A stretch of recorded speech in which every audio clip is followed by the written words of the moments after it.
Hi, I'm Jeff Schwartz of Schwartz Performance, and this is our July 2018 update. We got a lot of stuff going on. Let's go check it out. As usual, we got a lot of chassis in production. We've got 9 of them here in this room, and then we've got probably 15 more that are in various stages of completion throughout the shop. So if you're waiting for a chassis, you'll get it real soon, and our lead times are coming down.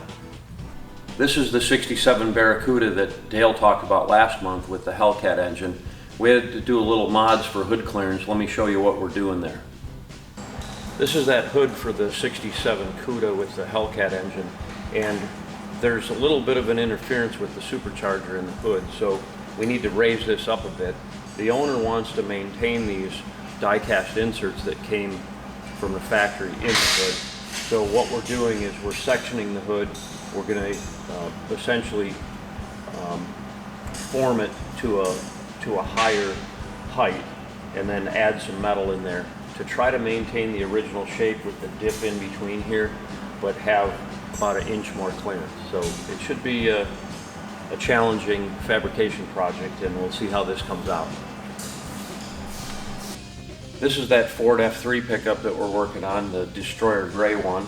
We've got powder coated bumpers here, and we've mounted some nice LED tail lights here in the rear bumper, so there'll be tail lights and turn signals in there. And then on our builds, many times we'll use the stock seat frame, but we'll get rid of the springs and put modern high density foam in there.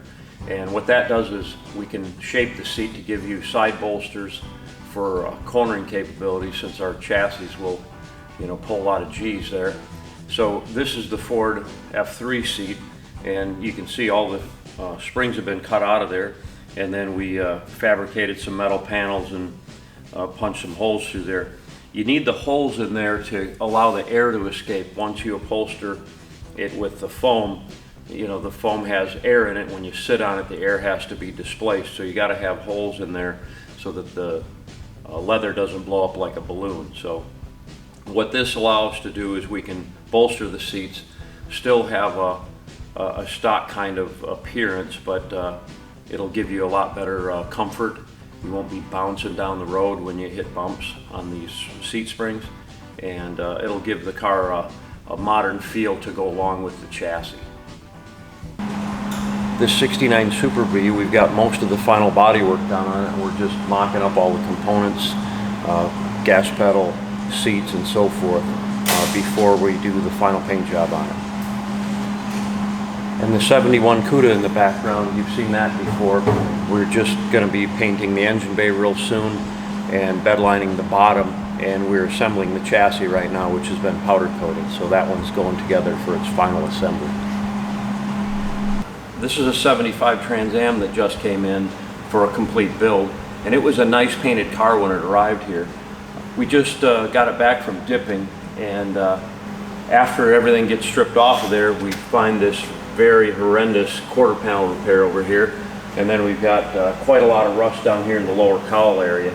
There was also some damage on the doors, and this was a nice painted car that looked like it was a complete restoration, but it was obviously kind of a haphazard restoration. This one is getting a LT4 engine with a fairly large Whipple supercharger. Can't wait to see how much horsepower this makes. The 70 Buick Skylark Post Coupe is coming along quite nicely.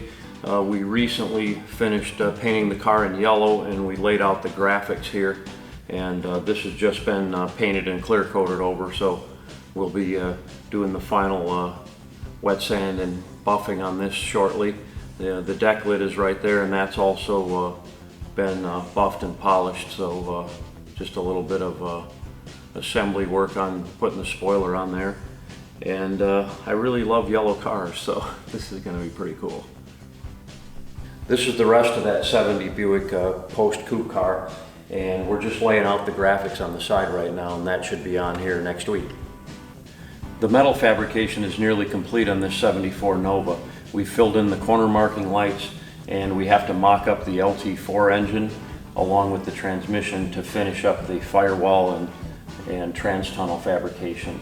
We've modified the rear floor pan slightly for exhaust clearance. The rear seat is not going to be utilized in this car.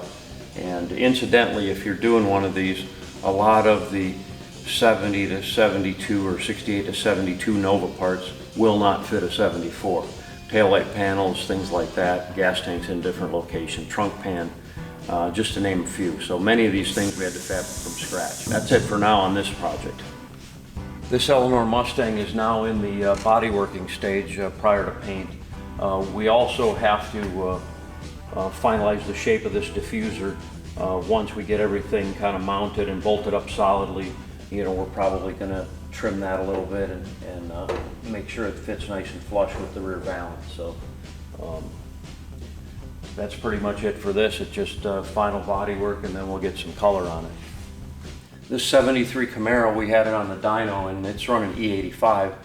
It made over 680 at the rear wheel, which is a little over 800 horsepower at the crank. So this thing's going to be a beast. We're working on stereo installation now, and then it's going to go across the street for the interior work. I wanted to show you the 63 Impala we just finished in person. However, I'll just have to settle for a photograph since the customers picked it up yesterday. That's all for this month. Have a great one.